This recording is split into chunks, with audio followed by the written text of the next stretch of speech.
Simpatía por la industria musical, con Carlos Galán, en Subterfuge Radio.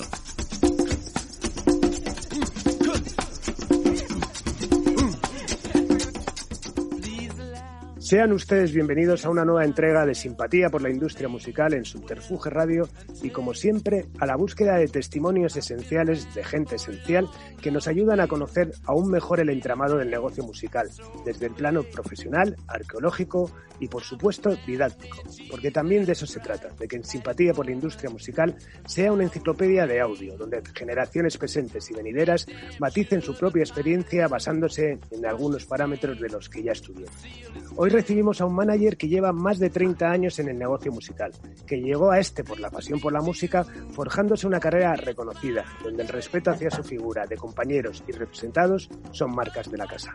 Hoy, además, preside con decisión Arte, la asociación que vela por los intereses de los profesionales que trabajan alrededor del mundo de la música y del espectáculo en directo.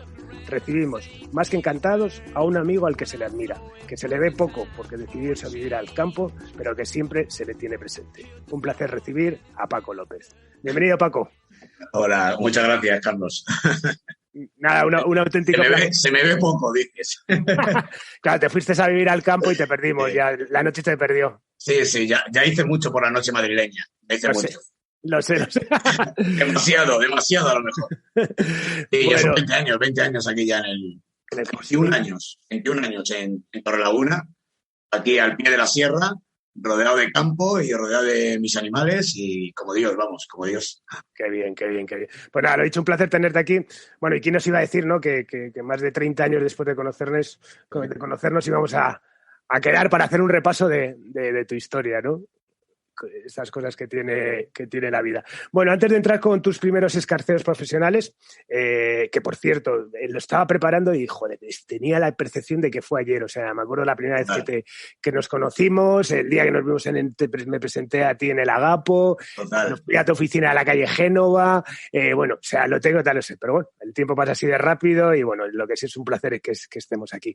Bueno, lo dicho, antes de entrar en tus primeros escarceos profesionales, haznos una glosa de los que son tus primeros recuerdos musicales, pues ese primer disco, ese primer concierto, tu tienda de discos, la prensa que leías.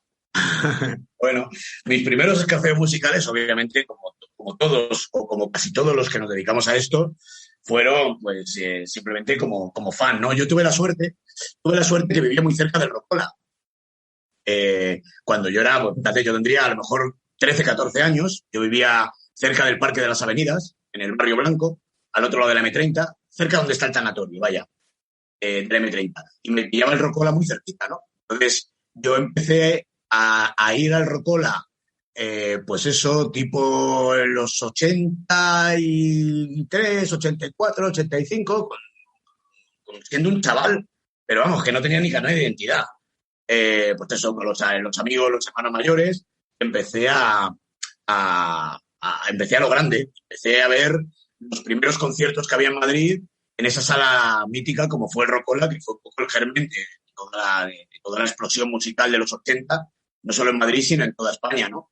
Yo recuerdo de los Rocola, pues cosas memorables, ¿no? De haber visto a Dead Kennedys, de haber visto a Siouxsie and the Banshees, de haber visto a B52, a Grupo Sportivo, a cientos de grupos que pasaban por allí, ¿no? Muchos de ellos ni los conocía, ni tenía discos suyos, ni nada, ¿no? Pero bueno, como vivía cerca, lo veía todos, ¿no? Todos los que podía, ¿no? Tuve la gran suerte que uno de los porteros del Rocola resulta que era amigo mío. Y, bueno, en aquella época, pues lo de los controles de aforo y todas esas cosas eran relativas, ¿no? Entonces, la verdad es que tuve mucha suerte de poder ver grandes conciertos, bueno, de grupos españoles y de todos los del mundo, incluso pruebas de sonido, que me dejaban colarme la prueba de sonido, me subía arriba a ver las pruebas de sonido y esas cosas, ¿no? ¿Sabes? Un acercamiento a la música, pues de un chaval joven, en aquellos años de mediados de los 80, donde estaban pasando miles de cosas en España y donde se te abre un mundo nuevo, ¿no? Un mundo que apenas intuías desde tu casa, con la radio, escuchando a Ordovás ahí en Radio 3, escuchando esas cosas, y de repente empiezas a verlo en directo y a vivir esa época que fue una época muy emocional. No era solo música, era una forma de vida que ahora obviamente se ha convertido en mi forma de vida, pero de otra forma, ¿no? En aquellos momentos adolescentes, vivir todo lo que pasó en el Rocola, y además, yo era muy jovencito, o sea, yo era muy chaval, ¿no? O sea, obviamente iba al Rocola, pero yo tendría 14 años, 15 años, y que disfrutaba un montón. A partir de ahí, pues bueno, mi unión a la música fue absoluta, me convertí en un devorador de conciertos, en un devorador de salas nocturnas, empecé la universidad, y en la universidad fue un segundo paso, en la Autónoma de Madrid, pues me junté en el primer año de carrera, me junté a una gente que tenían una asociación de estudiantes, la Asociación de Estudiantes de Filosofía, y empezamos a desarrollar actividades culturales de todo tipo. Entre ellas, nos ocurrió revivir los conciertos de la Fiesta de la Primavera. Exacto, eran unos conciertos que se habían hecho a finales de los 70, que acabaron con los grises entrando en la Autónoma y se acabó. Y entonces se nos ocurrió revivirlos en ese afán de juventud loca y de revivir o de intentar simular esos grandes conciertos universitarios o esas cosas, ¿no? Y ahí empezó todo.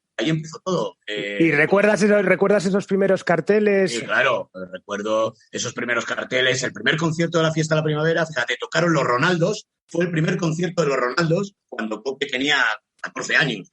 Tocó Las Ruedas, tocaron los Ronaldos, Las Ruedas, y algún grupo más, ¿no? Años después, al año siguiente tocaron Desperados, el grupo de Guille y de Fernando, sí. El pobre Guille. Y fue en la tercera edición cuando tocaron Los Enemigos. Y ahí fue cuando, de una forma profesional, empecé a meterme en el mundo de la música. Yo conocía a Fino y a Josele. A Josele le conocía desde el Rocola, vaya.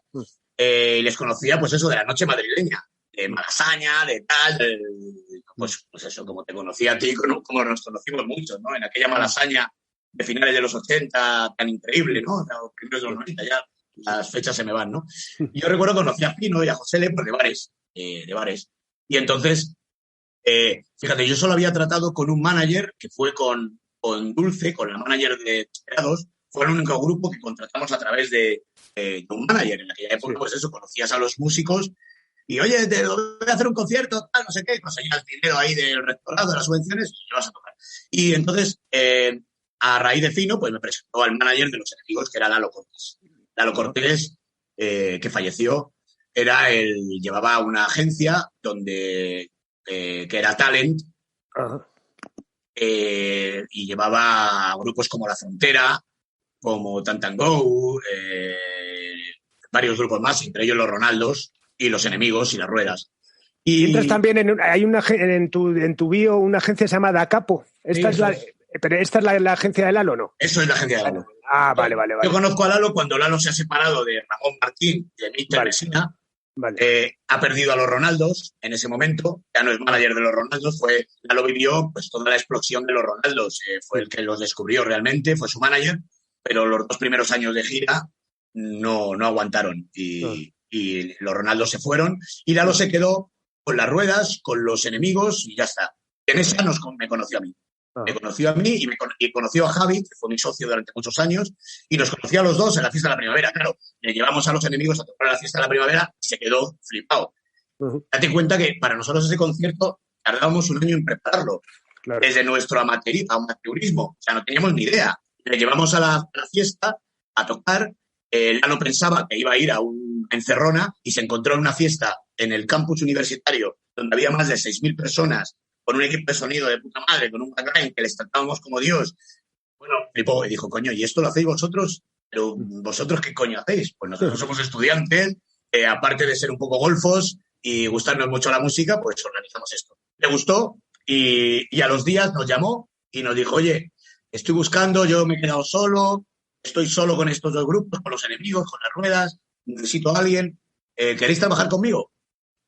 Claro, a nosotros nos pilló y dijimos, coño, ¿pero qué me estás contando? O sea, mi pasión, por lo que muero, poder trabajar en la música. Dijimos, puesto a ojos cerrados. Entonces, bueno, pues ahí empezamos a trabajar.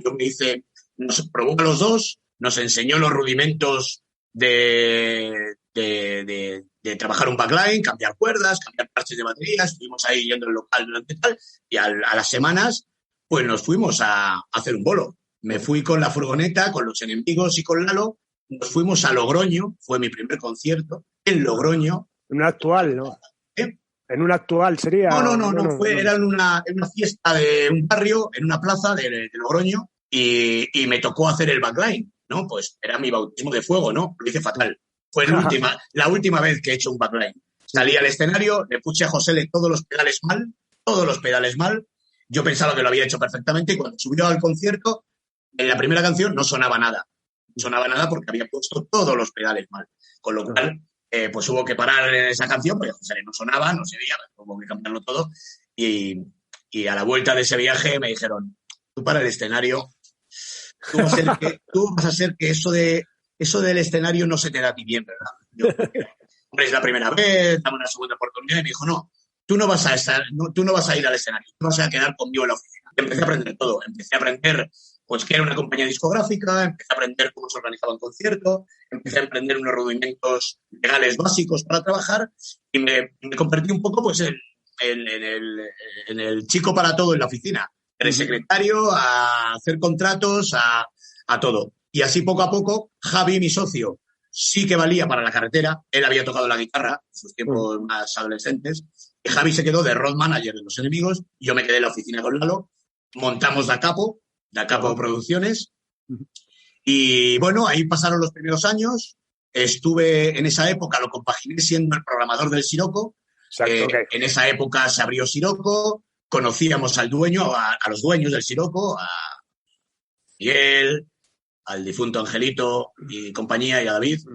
Y entonces los 3 primeros años del Siroco los estuve programando yo. Ay, me acuerdo perfectamente que hiciste unas fiestas increíbles. Me acuerdo que además también te comías mucho la bola haciendo las invitaciones. Todavía tengo una, que te acordarás, la de mermelada, sí, que era una cajita de mermelada con la pegatina y tal eso. Y bueno, y luego me acuerdo perfectamente, como si fuese ayer, la fiesta del Tripi. O sea, donde... Bueno. Desde luego, yo creo que éramos más libres, ¿no? Porque aparte, bueno, se repartían flyers de fiesta lisérgica y me acuerdo de enseñarme el botecito que luego se iba a derramar en el post, ¿no? Sí, total. Eran otros tiempos, tío, eran otros tiempos.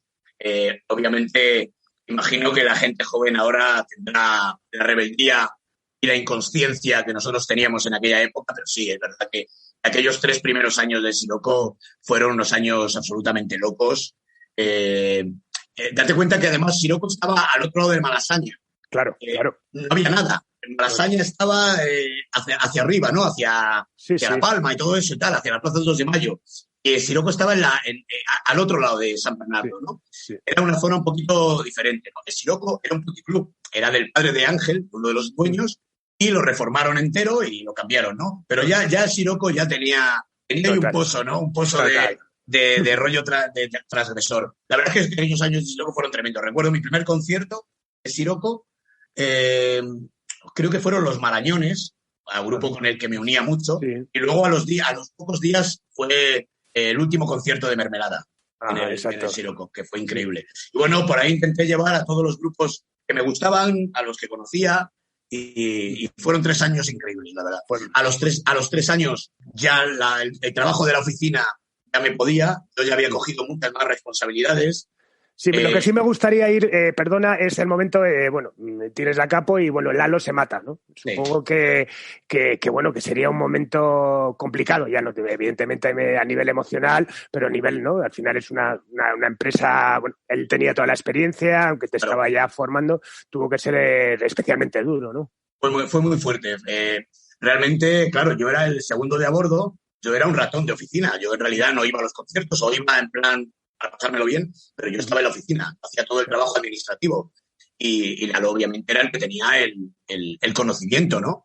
Lalo negociaba los contratos, Lalo cerraba los bolos, aunque luego yo desarrollaba la producción, él desarrollaba todo el tema administrativo y en una de estas pues Lalo falleció. Lalo tuvo un accidente de tráfico en Almería, de donde era y donde estaba radicado en sus tiempos libres. Se había casado además con un almeriense y tuvo un accidente de coche y una madrugada se mató. A mí me pilló fuera a mí me pilló en Murcia, yo tenía una casa en Murcia y yo estaba con Chris, con quien es mi mujer y mi compañera y la que me ha acompañado siempre en esta carrera, y nos enteramos de la muerte de Lalo. Claro, nos fuimos a Madrid, fuimos al entierro, Almería, fue increíble, fue un momento muy duro. Recuerdo que en el entierro, que fue en Malpartida de Cáceres, pues vino medio Malasaña, pues vino Josele, obviamente, vinieron los enemigos, vino Marisa, vino la gente del Agapo, vino un montón de gente y hicimos un pequeño Malasaña allí en Malpartida de Cáceres donde le enterramos y fue jodido.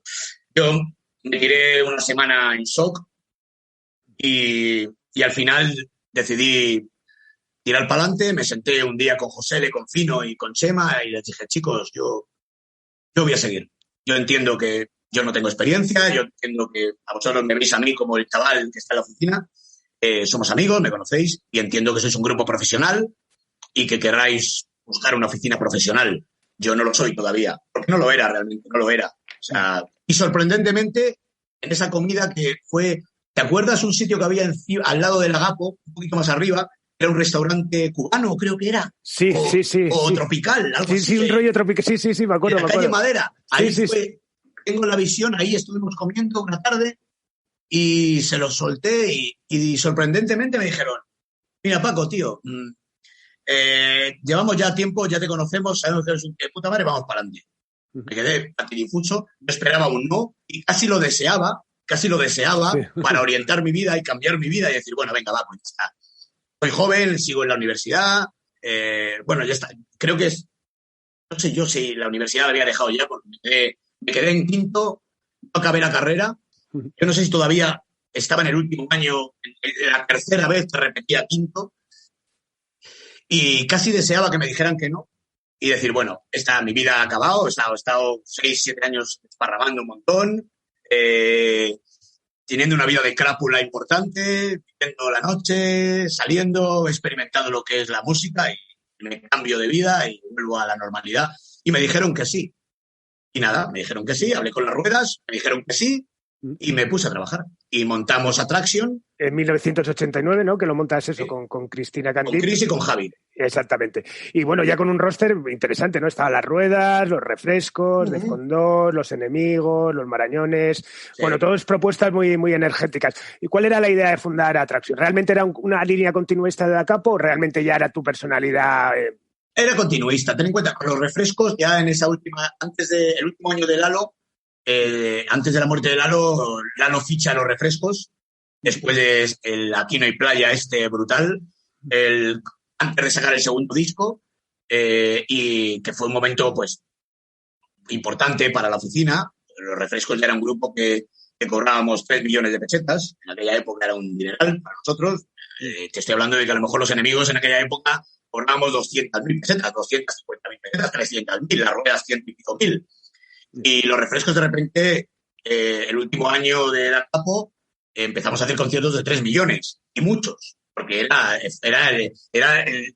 no el año de la Aquí no hay playa, sino el año siguiente, pero aún así nos hacíamos en un verano 30 bolos a 3 millones de pesetas, llevando un equipo, una producción más grande, etcétera, ¿no? Al principio, Attraction por supuesto, es una continuidad con los grupos bandera, como son los enemigos, las ruedas y los refrescos que tenía Agapo, ¿no? Pero ya, por ejemplo, Defcon 2 ya es un fichaje mío. Sí. A César Strawberry, pues como todos, era otro de Malasaña, otro colega de Malasaña, de los que pululaban la noche, y estaba ahí con su casete del primer asalto, dando guerra y tal, y ya le ficha Dro, y en ese momento empiezo a trabajar con César y con Defcon 2. Lo mismo pasa al poco tiempo con la Tijanic. Y bueno, ya empezamos a coger una onda, porque, por ejemplo, es verdad que a Lalo le daba un poco igual el estilo musical, ¿no? Si un artista prometía a nivel profesional, él se interesaba por ellos, ¿no?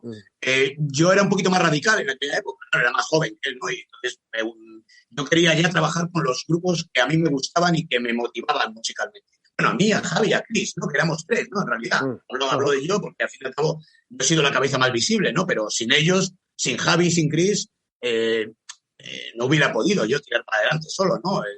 Yo me convertí en el manager, en el que negociaba los contratos y en el que diseñaba las estrategias, pero Chris y Javi hacían el trabajo que no se ve, era el que yo había empezado a hacer en su día, ¿no? Entonces yo ya empezamos a fichar a los grupos que nos gustaban, a los grupos que con esa idea romántica de intentar trabajar con los grupos que musicalmente nos decían algo y nos movían y que fueran también nuestro futuro profesional, ¿no? Y bueno, ahí empezamos. El fichaje de Lagartija Nick fue increíble. La verdad es que Lagartija también se fichó en la época de Lalo al final, justo a los pocos meses de su muerte.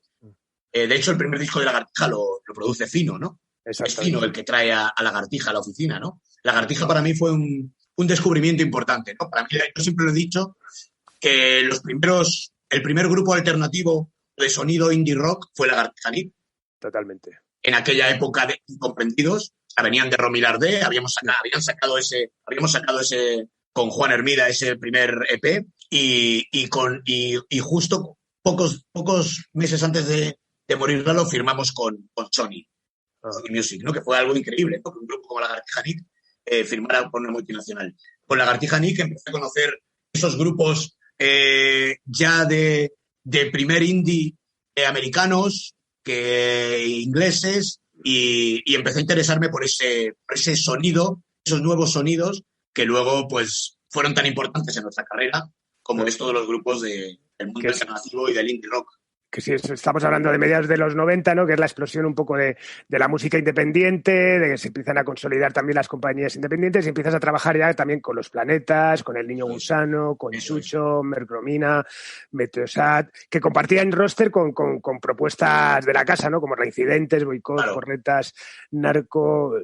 O sea, ya tenías un catálogo realmente, un roster realmente. Bueno, la primera vez que fui a ver a Los Planetas, Javier Liñán acababa de entrar en Ariola.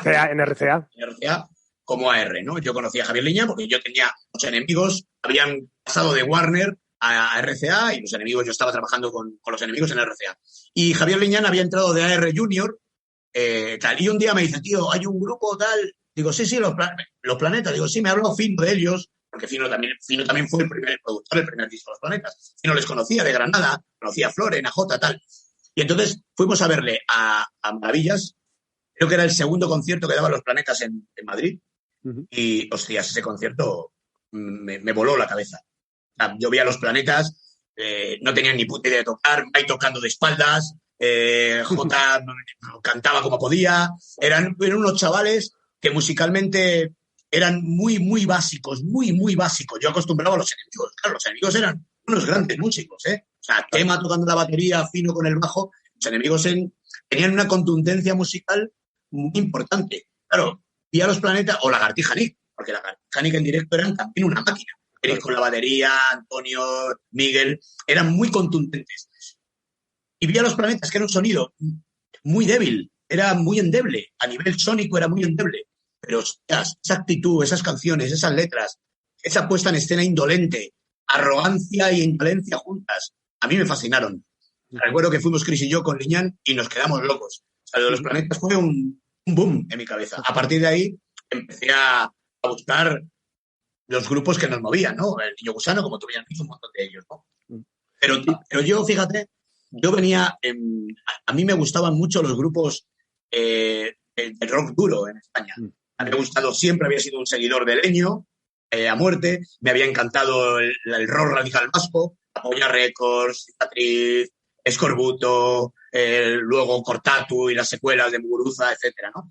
Y entonces siempre había tenido ahí esa vena abierta, ¿no? Y entonces intentamos compaginar ese rollo rock duro con grupos como Corretas, Reincidentes, Boicot, Defcon 2, etcétera, con un rollo indie, ¿no? Y de hecho en la oficina tuvimos en una época, pues para mí, de lo más granado del indie pop español y de lo más granado del rock duro, ¿no? Estuvimos contando con Extremo Duro, con Robert, estábamos con un pie en la escena del rock duro, en esa fusión que se había hecho del rock urbano madrileño y del rock radical vasco, que dio origen a toda esta playa de grupos de rock, y otro pie lo teníamos hasta la rodilla metidos en la nueva escena indie rock, ¿no?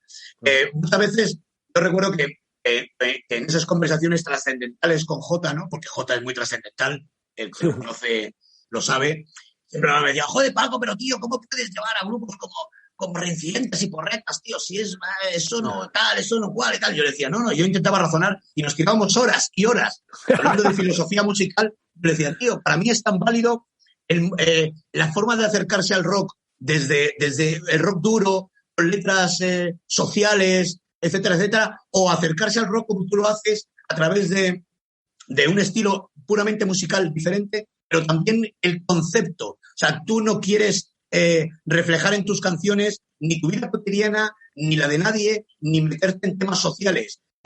Tus letras son absolutamente muchas veces abstractas y muchas veces indescifrables. Y me parece igual de válido.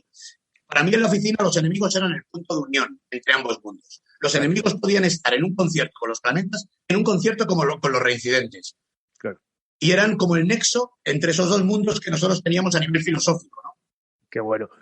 Ya, y a partir ya del 2000, bueno, digamos que te abres estilísticamente, bueno, con la incorporación de perfiles como Javier Álvarez, Rafa Pons, Tierra Santa, Sidoní.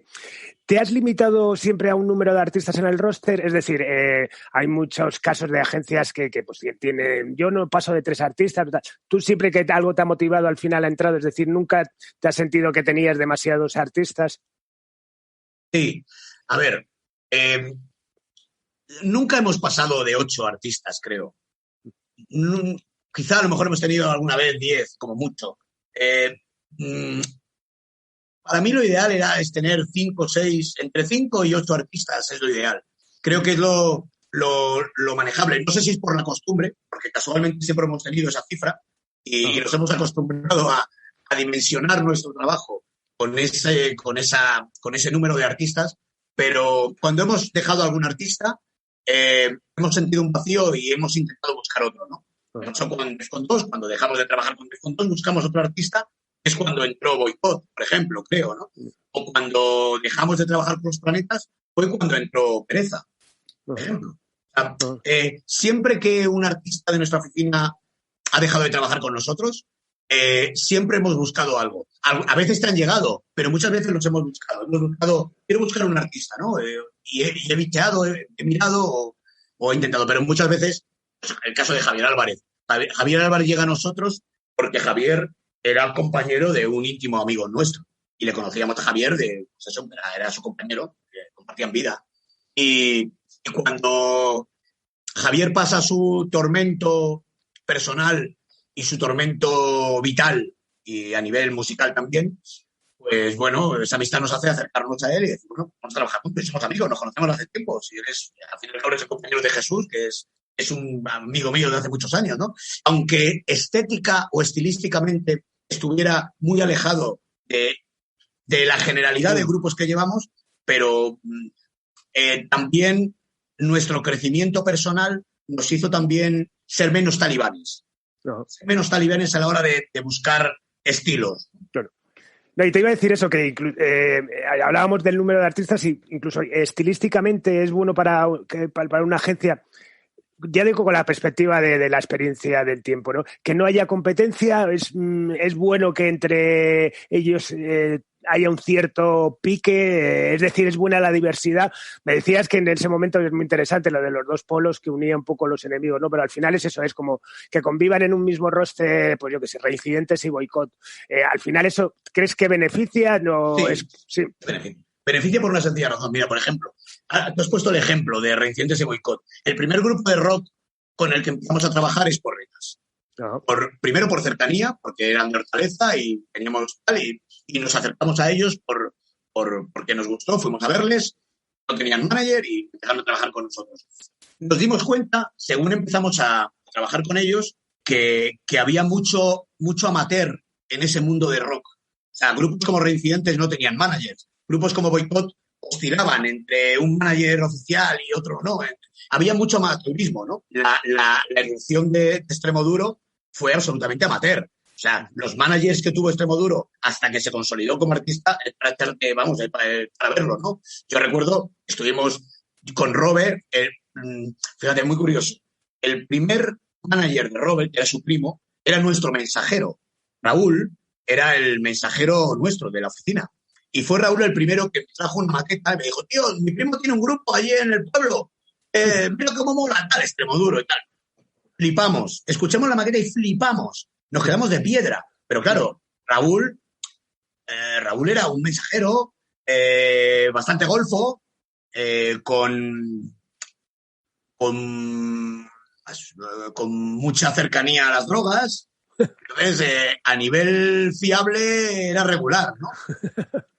Pero claro, Extremoduro viene a Madrid, le fichan rápidamente y ese primer disco de Extremoduro es historia de la música de este país. En esa época, Raúl se convirtió en su manager. Era el primo de Robe y se convirtió en su manager. Yo lo conocí a Raúl. Raúl y al resto del entorno, ¿no? De Robe. Madre mía, tremendo. Era marinera. Yo recuerdo que los primeros conciertos de Extremoduro yo se los organizaba a Raúl. Ayúdame, tal. Entonces yo llamaba a mi gente, con la gente con la que trabajaba, a Carlos Mariño en Galicia, a Quique Santana en Segovia. Oye, tío, un grupo se llama Extremoduro, hazle un bolito. Entonces, mi red de trabajo, mi red de agentes con las que yo trabajaba, pues empezaron a hacer conciertos de Extremoduro, a llevarles a tocar por ahí, por allá. Pero claro, era todo un problema, porque claro, aquellos años salvajes de Extremoduro eran absolutamente salvajes. Total. Llevarse la furgoneta para un fin de semana y a la semana llamarme desde la empresa alquiler de la furgoneta diciendo, oye, Paco, esta furgoneta que salió el viernes, han pasado 10 días y no sé nada de ella. Y yo, hostias, ¿qué me dices, tío? Y buscando a Raúl por media España hasta averiguar que estaban en Granada, porque se habían quedado allí de buen rollito, habían conocido unas pavas, se habían quedado una semana en Granada con la furgoneta y el backline.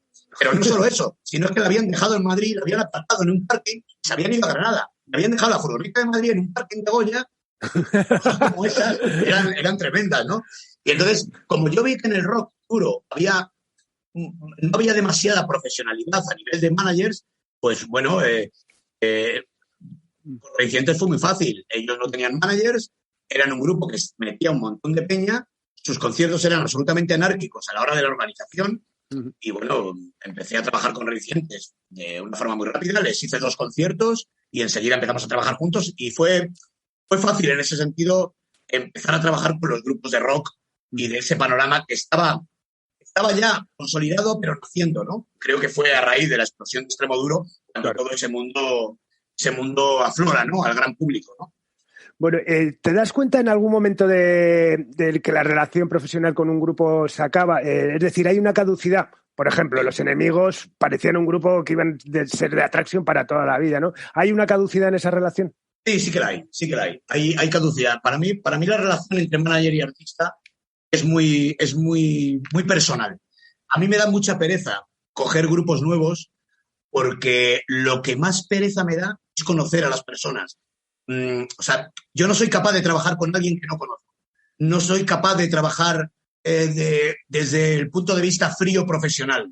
Yo me tengo que hacer, y no amigo, muy próximo. Tiene que haber una relación de confianza y de relación muy importante. Y si no es así, no vamos a trabajar nunca bien. No, es una tara que tengo yo. Una tara quizá por mi exceso de romanticismo, pero es una tara mía importante, ¿no? Trabajar con alguien con el que solo me une el punto de vista profesional, creo que no va conmigo. Repito que sé que es una tara, porque estamos hablando de ahora, después de tantos años, creo que lo que más se valora es la profesionalidad de las personas, de las empresas, en nuestro saber, y creo que es una tara. Pero bueno, sí hay fecha caducidad. Una relación, igual que una relación de pareja se acaba, igual que una relación de amistad fraternal se acaba, pues una relación profesional entre manager y artista se acaba. Se acaba por el desgaste, se acaba por la acumulación de desencuentros, por muchas cosas, ¿no?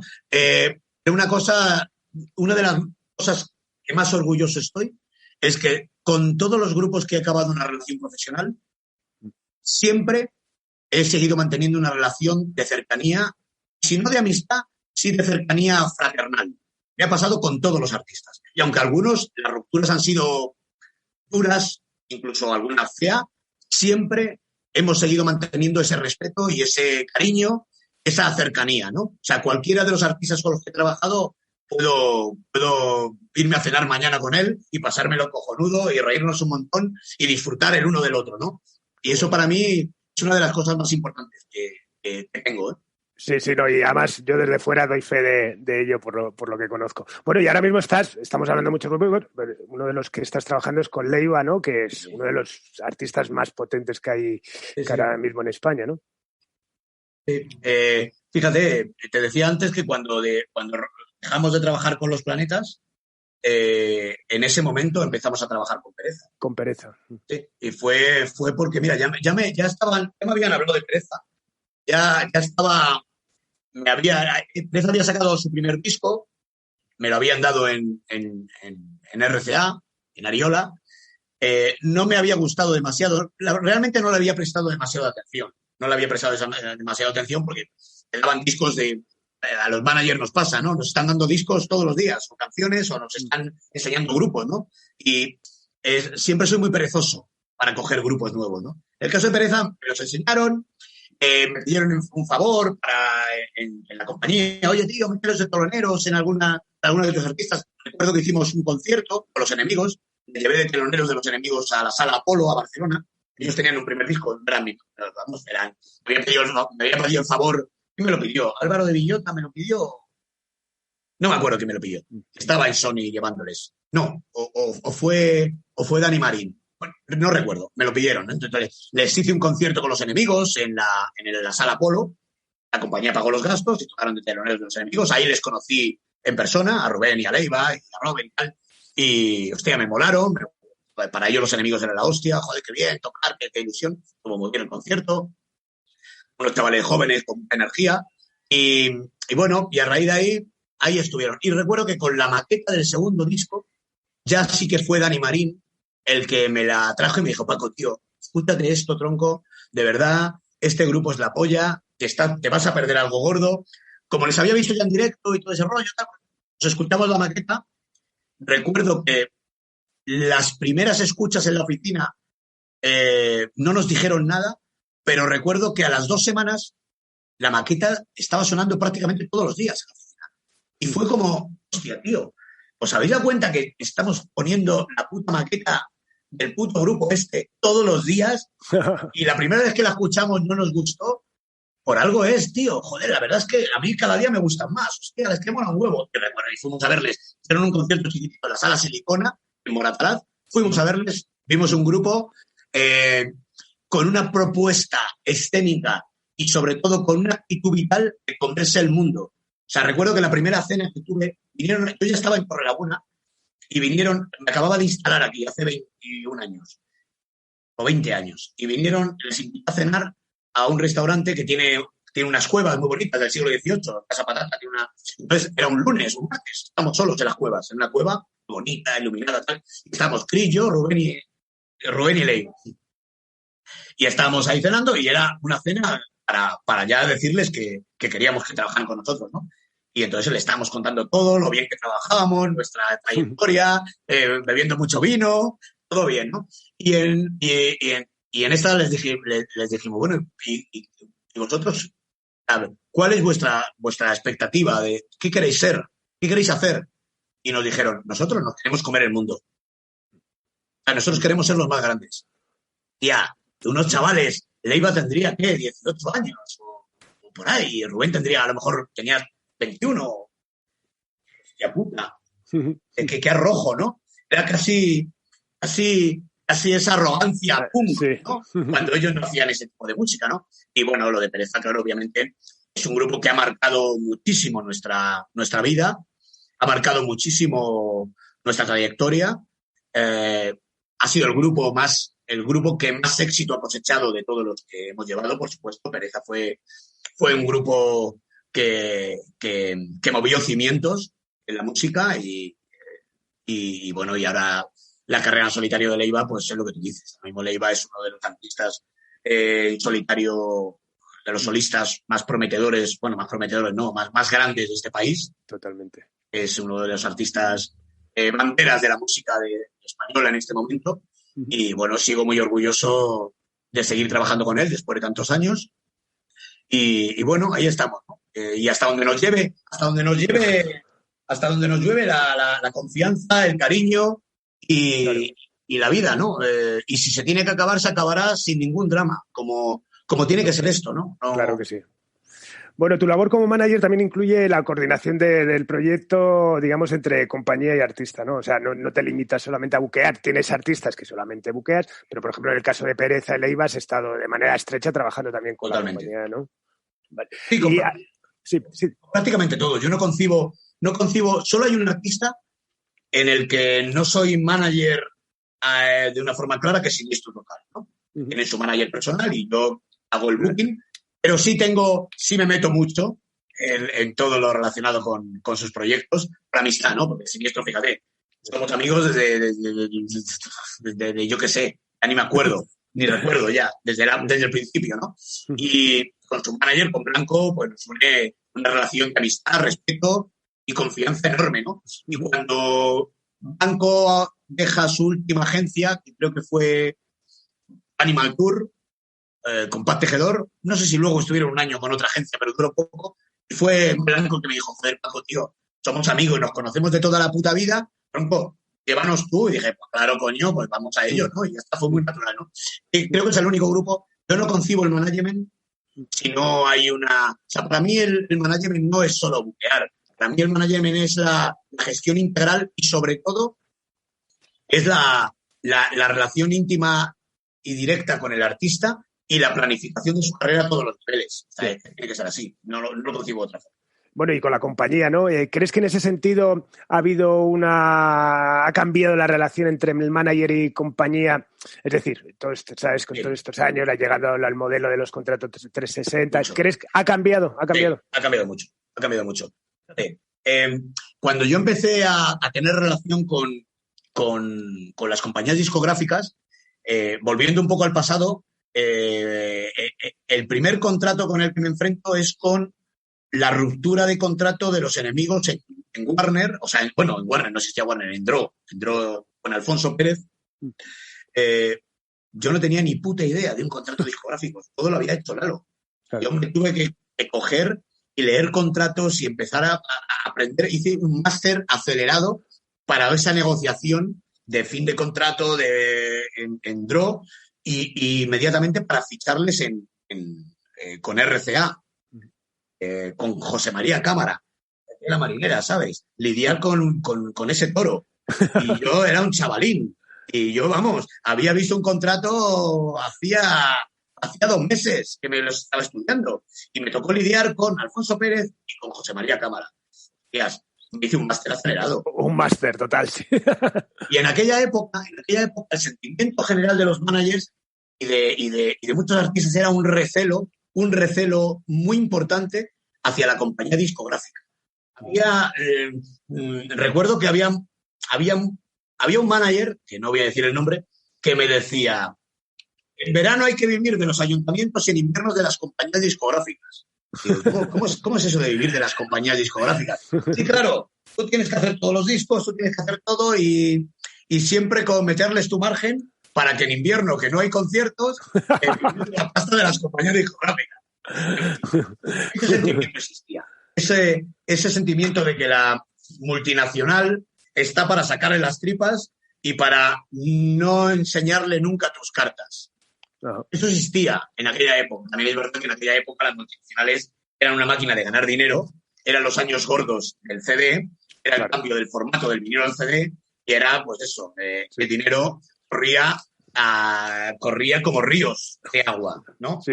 Entonces, pero cuando llega el cambio de modelo, sobre todo auspiciado primero por la necesidad, porque la piratería de repente rompe el modelo, y cuando Carlos López, ya en Sony, es el primero en instaurar esos modelos de contrato 360, esa participación de la compañía en los ingresos relacionados con los conciertos, se da un verdadero vuelco, ¿no? Al principio yo recuerdo, yo ya estaba en arte, yo ya era directivo de arte, no era presidente, pero sí estaba en juntas directivas. Y recuerdo que cuando Carlos López empieza a instaurar ese porcentaje de los conciertos a favor de la compañía discográfica y a firmar los artistas en 360, o sea, con todos los derechos, incluidos los de actuaciones y tal, recuerdo que la oposición del mundo del management fue frontal, fue muy dura y muy radical. Bueno, en aquella época se hablaban de cosas de esto es el fin de nuestra profesión, este es el fin de la industria del management y de la industria del directo como la hemos conocido. Se decían tantas cosas tremendistas que ahora, vistas desde la distancia, pues parecen ridículas, ¿no? Yo recuerdo que fui uno de los primeros managers que firmó un contrato de esos con Carlos López y fue con Pereza. Y yo, en aquella época, era vicepresidente de arte. Con lo cual, tuve una situación bastante compleja, porque todos los managers, o muchos managers, me echaron en cara que yo, siendo directivo de la asociación de los managers, fuera a firmar ese primer contrato de Pereza, ese primer contrato 360. Y lo hice convencido, primero porque no tenía más remedio, porque en aquella época Pereza, con el segundo disco, tampoco había pasado nada, y Carlos López fue muy franco. O cambiamos el modelo, o yo no invierto más pasta en un grupo que lleva 2 años y que no pasa de vender 2.000 discos. Hasta aquí hemos llegado. Ahora, si firmáis este contrato, yo voy a meter pasta y os voy a dar el tiempo que necesitéis porque creo en el artista. Obviamente, ni teníamos alternativa, porque la alternativa era que nos daban la carta de libertad o que el contrato se iba a extinguir, que daba un disco y a lo mejor lo iban a trabajar pero sin fuerza, y obviamente pues aceptamos y firmamos ese contrato. Es verdad que mi relación con Carlos López era especial también. Habíamos hecho bastante amigos y nos miramos a la cara y nos dimos mutuas palabras de que los contratos son los contratos, pero que al fin y al cabo yo iba a seguir llevándolo todo, como así ha pasado y así ha sido, y que él no se iba a meter en nada de la gestión del directo, que confiaba en mí, que lo dejaba en mí, y tengo que decir que se cumplió. O sea, nunca, ni en Sony, jamás se han metido en la gestión a nivel del directo y de todo lo demás de la carrera, ni de Pereza ni después de Leiva, ¿no? El caso es que obviamente yo fui de los primeros, detrás de mí fueron todos, y creo que ahora mismo la relación entre manager y compañía discográfica es más estrecha. Se han eliminado recelos porque es verdad que somos socios y hemos entendido ya que la compañía discográfica no es ese adláter, no es ese elemento al que hay que sacar el dinero que podamos e intentar que participen lo menos posible de nuestra vida. También en el mundo independiente, Carlos. O sea, sí, está claro.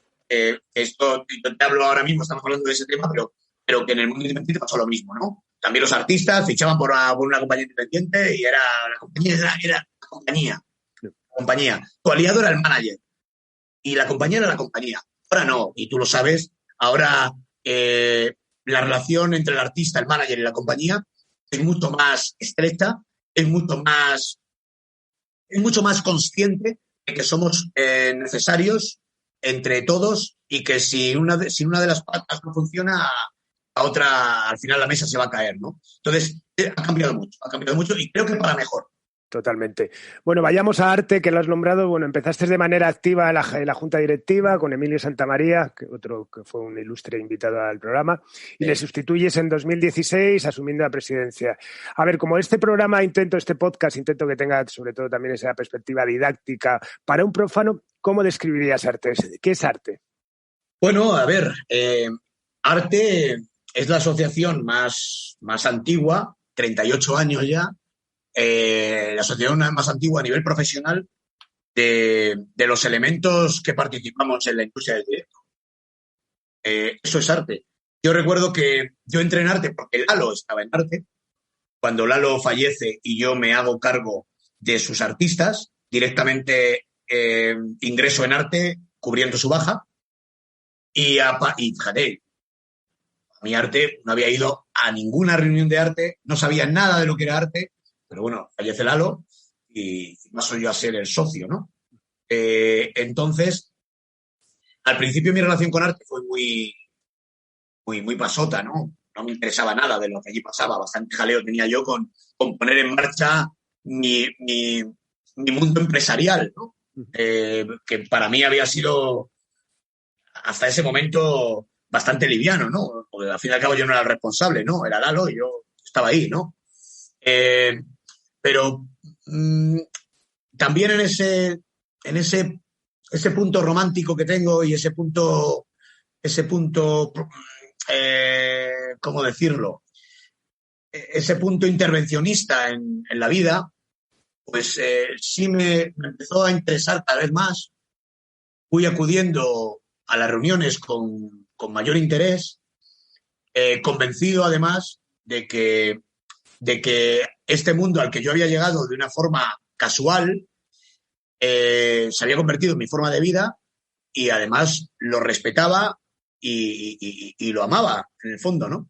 Y me parecía que, bueno, yo siempre he sido una persona muy activa a nivel político, ya en mis tiempos universitarios, aparte de la Asociación de Estudiantes de Filosofía, aparte de hacer conciertos, teníamos una ideología muy clara, una ideología de izquierda muy clara, éramos muy combativos, participamos en todas las huelgas, manifestaciones, ocupaciones de rectorados, etcétera, etcétera, etcétera. Siempre he sido un elemento activo a nivel político, me ha gustado la política y la organización, creo en la política y por esa misma razón, pues también creía que las asociaciones profesionales son vitales y fundamentales para la industria de la música.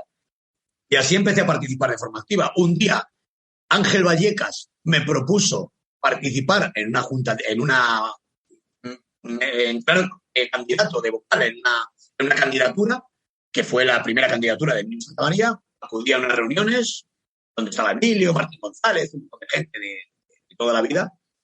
Y bueno, pues querían a alguien joven, porque la Junta tenía... Arte tuvo una etapa muy delicada y es que era una asociación muy envejecida y necesitaban gente joven. A mí me ficharon para la Junta Directiva por eso, porque era joven, no porque conociera casi nadie, no conocía a Emilio Santamaría, no conocía casi a Martín González, no conocía casi a nadie. Dije que sí, entré en esa Junta Directiva. Fue la primera elección de Emilio Santamaría como presidente. A partir de ahí, pues, bueno, fui participando. Soy una persona que no me gusta estar por estar y fui participando. De vocal pasé a ser secretario, de secretario más adelante pasé a ser vicepresidente. Al final me presenté como vicepresidente, perdimos las elecciones, estuve un tiempo fuera de las juntas directivas, Emilio me volvió a representar y cuando él se retiró me propuso como presidente, acepté y aquí estoy. Hasta hoy. Aquí estoy. Bueno, ¿y cubre arte las necesidades reales del sector? Hay quien la acusa, en el sentido peyorativo, bueno, de ser demasiado plural, ¿no? De convivir distintos sí. Perfiles estilísticos, tal eso, que bueno, y al final, bueno, el que haya será uno de tus principales quebraderos de cabeza, ¿no? Pluralidad estilística, también pluralidad de personalidades, ¿no? Sí, totalmente. Es cierto que en arte conviven elementos cada vez más, elementos que pueden parecer contrapuestos a veces, ¿no? El manager, el promotor de conciertos, el director de festivales, el agente de zona, con intereses a veces dispares, ¿no? Pero en el fondo eso es una visión reduccionista. Es una visión bastante pueblerina, ¿no? Todo lo contrario. O sea, realmente ahora yo soy manager, pero también soy promotor de conciertos. También soy agente de zona, porque hago conciertos si me llaman de un pueblo, de hecho organizo fiestas de pueblos y organizo programaciones para ayuntamientos, pero también hago de promotor de otros artistas que no son míos. Quiero decir, ahora mismo los modelos estancos no tienen ningún sentido. Estamos en la sociedad de la información, estamos en un ámbito multicultural y multidisciplinar. O sea, el que se defina como manager puro yo creo que nadie se puede definir como manager puro, o agente de zona puro, o promotor puro. Quizá los directores de festivales son los que son más puros, porque es verdad que un festival, un gran festival, tiene tanta complejidad que a lo mejor con dedicarte a eso solo te sobra, te basta y no llegas, ¿no? Pero quitando los directores de festivales, yo creo que ahora mismo las agencias de contratación, las agencias de espectáculos, de management, hacemos de todo, realmente de todo, y tenemos que conocer todos los campos. Con lo cual, esa aparente contradicción, yo creo que es todo lo contrario. Es simplemente que arte es la asociación más real. Es la asociación donde convive desde Live Nation hasta managers como Rosa Lagarrigue o Íñigo Argomaniz, que son históricos, hasta una agencia chiquitita de un pueblo de Huelva que lleva orquestas. Claro. Y dices, coño, o la directora del Wizzing Center, como es Paz, que también es socia de arte. O sea, así a primera vista dices, hostias, ¿qué coño tiene que ver la empresa pequeñita de Huelva que hace orquestas con Paz Aparicio o con Live Nation o con Rosa Lagarrigue? Tiene que ver todo, porque estamos todos unidos. Porque es muy posible que un día un grupo de los de Íñigo tengan que ir a tocar un pueblecito de Huelva y haga el concierto esa gente de zona que normalmente hace orquestas. Porque de vez en cuando hace algún concierto, ¿no? Entonces, yo creo que es todo lo contrario. Arte es la asociación que más se parece a la sociedad española, donde conviven todas las facetas de la sociedad, desde el gran productora que trae grupos internacionales hasta la pequeña productora local que solo trabaja con orquestas en los pueblos de su zona. Pero al fin y al cabo, España es así, ¿no? Totalmente. Bueno, y te ves muchos años al frente de arte porque, bueno, tiene que quemar también, ¿no? Sí, la verdad es que, bueno, hasta ahora lo llevaba bien. Esta pandemia me ha desgastado mucho, francamente. Siendo honesto conmigo mismo, este año y pico de pandemia, siendo presidente de la asociación e involucrado en todas las movidas que podáis imaginar, claro. Tantas cientos de miles de reuniones con todos los responsables políticos, con las demás asociaciones, me ha desgastado mucho, francamente. Pero espero que mi compromiso pueda con mi agotamiento. Es una cosa que todavía no lo sé. De todas maneras, si arte es fundamental y ha sido fundamental y seguirá siendo fundamental en la estructuración de la industria del directo, creo que para mí de lo que más orgulloso estoy es de la creación de Es Música. Creo que realmente Es Música sí va a ser, ojalá lo sea, sí va a ser la piedra angular de la industria de la música en este país. Y sí va a marcar, tiene que marcar un antes y un después. Bueno, ya sabes, justo hoy, antes de empezar esta entrevista contigo, he hablado con Kim, que va a ser mi próximo invitado. Me parecía que era una buena continuación a esta charla. Bueno, por desgracia, aunque esto se escuche dentro de 50, de 100 años que se hará, cuando hablamos estamos en tiempos de pandemia, ¿no? Y como has hablado. ¿Cuál es tu percepción de cómo va a ser el mundo post-pandémico desde el punto de vista del espectáculo en directo, desde lo que te atañe a ti profesionalmente y a mí? Bueno, pues francamente, si te digo la verdad, yo creo que no lo sabe nadie. Yo creo que nadie sabe qué nos vamos a encontrar. Primero, si vamos a volver a una normalidad como la que conocimos en el 2019. Primero porque si la sociedad no alcanza esa plenitud, no lo va a alcanzar la industria de la música, está claro, ¿no? Entonces, yo soy bastante pesimista, francamente. Creo que a nivel social esta pandemia va a cambiar el mundo, ya lo ha cambiado. Creo que estas limitaciones sociales que tenemos, no solo la mascarilla, sino todas las restricciones que nos acompañan en nuestra vida cotidiana, es posible que se mejoren, por supuesto, obviamente, si lo pensamos eso, no por las venas, pero yo creo que nunca se van a separar ya de nuestra sociedad. Porque, por desgracia, estoy convencido que después de esta va a venir otra. Va a venir otra. No sé si en forma de virus, o en forma de catástrofe ecológica, o en forma de catástrofe migratoria. Soy bastante pesimista con la sociedad, con el rumbo que tiene que te está llevando, el rumbo que está que está cogiendo nuestra sociedad del siglo XXI, nuestra sociedad occidental del siglo XXI, una sociedad excluyente hacia las sociedades tercermundistas, una sociedad absolutamente ciega acerca de la catástrofe medioambiental que estamos ocasionando y al fin y al cabo, como esta pandemia, este virus, no es nada más y nada menos que una respuesta de la naturaleza hacia todos estos desajustes que estamos propiciando, y como dudo de que la sociedad sea capaz, la sociedad del mundo, los dirigentes, los intereses creados, ese poder en la sombra, que es ese poder del capital, la sombra, dudo que vaya a cambiar su forma de relación, no solo con el tercer mundo, sino con la propia naturaleza. Pues creo que esta primera gran catástrofe mundial va a venir acompañada de otras. Y entonces, obviamente, si la sociedad no mejora, nuestra forma de vida no va a mejorar tampoco. Entonces, francamente, no sé qué industria de la música, no sé qué panorama nos vamos a encontrar en un futuro inmediato. Imagino que, igual que en el 2020 todos pensábamos que en el 2021 esto se había pasado. De hecho, en marzo del 2020 pensábamos que en verano estábamos tocando. Sí, luego en verano ya pensamos que no. Luego ya no sé qué. Ahora ya nos da miedo pensar en el 2022. Sí. Nos da miedo pensar en el 2022. Creo que el cambio tan drástico que va a sufrir la sociedad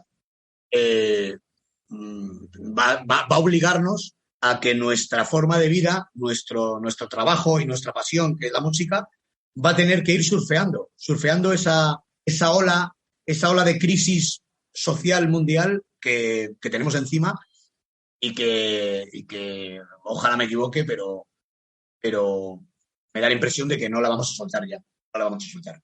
Bueno, sí, y además todo unido yo creo también a esa sensación de repente que la sociedad ha adquirido de vulnerabilidad, ¿no? Porque al final, bueno, más allá de que comparto absolutamente todo lo que dices, ha llegado algo que mata al rico, que mata al pobre, que mata a tal eso, o sea, que es bestial. Bueno, para terminar, una pregunta que hago a todo el mundo, a casi todo el mundo. ¿Quiénes han sido tus referentes en la industria musical, en tu sector, concretamente? Bueno, referentes, pues mira, un primer referente por lo que me enseñó y por lo que aprendí fue José María Cámara. Fue con la primera persona de una discográfica con la que tuve que lidiar y mucho a nivel de relación manager, compañía discográfica. José María Cámara me enseñó mucho, le tengo mucho aprecio en ese sentido. Otro gran referente fue Pito. Para mí era el manager que yo quería ser. Cuando yo estaba empezando, él estaba en la cresta de la ola. Su agencia 1010 era la más grande. Su glamour, su compromiso con la música y su locura me inspiraban. Para mí, yo quería ser como Pito. Y bueno, así a grandes rasgos creo que son dos personas a las que en aquella época me hubiera gustado parecerme. Ahora no lo sé, ahora a lo mejor ya no, pero eso no te lo voy a decir. Genial. Oye, pues nada, Paco, muchísimas gracias. De verdad, un placer poder contar con tu testimonio, que eso todavía creo que enriquece más a esta especie de enciclopedia sonora que estoy haciendo. Vale, muchísimas gracias. Oye, pues un placer hablar contigo un ratito. Un placer verte, que hace que no nos vemos un huevo. Eso, cuando salgas del campo me llamas y nos tomamos. Claro, sí, además ¿vale? Te mandé un día un mensaje y te dije, tío, a ver si comemos juntos un día, coño, que hace yo que sé el tiempo que no. Claro que sí. Bueno, pues sigo teniendo ganas de verte. Que sea pronto. Genial. Nada, pues nos despedimos de esta nueva entrega de Simpatía por la Industria Musical en Subterfuge Radio y con Laura Rodríguez a los mandos técnicos. Y nos vamos con una canción que sé que a mí y a nuestro invitado de hoy nos encanta. Nos vamos con Complejo de los Enemigos. Adiós.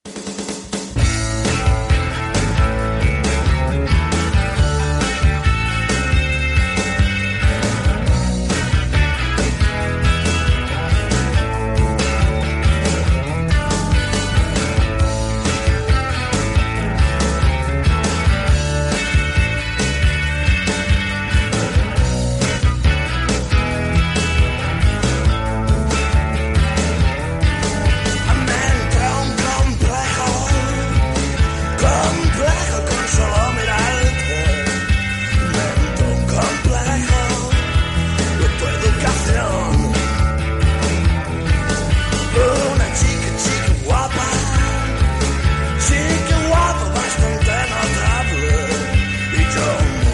trachote sin posesión.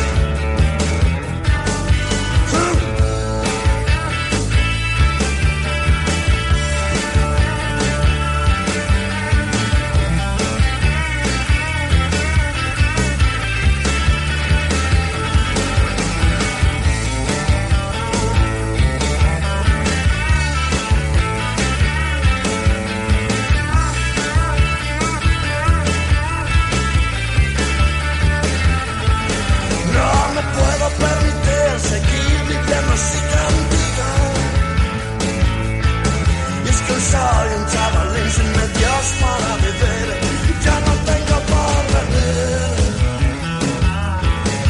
Me entré un complejo con solo mirarte. Me entré un complejo por tu educación. Una chica guapa, vas con notable. Y yo trachote